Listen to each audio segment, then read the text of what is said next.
এই মোরগটা অনেক টেনশনে পড়ে সিগারেটের পর সিগারেট খেতে শুরু করে দেয়।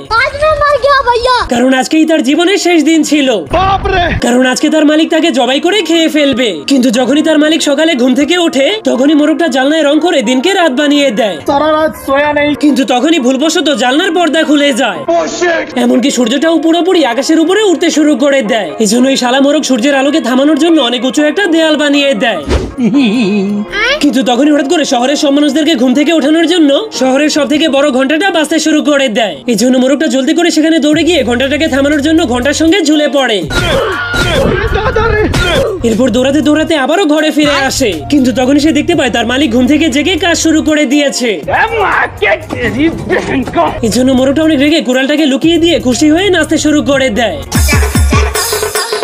কিন্তু তখনই তার মালিক কুড়ালটাকে খুঁজে বের করে তাকে জবাই করার জন্য সেটাতে ধার দিতে শুরু করে দেয়। এই জন্য সে জীবন বাঁচানোর জন্য সব জায়গাতে পালানোর চেষ্টা করতে শুরু করে দেয়।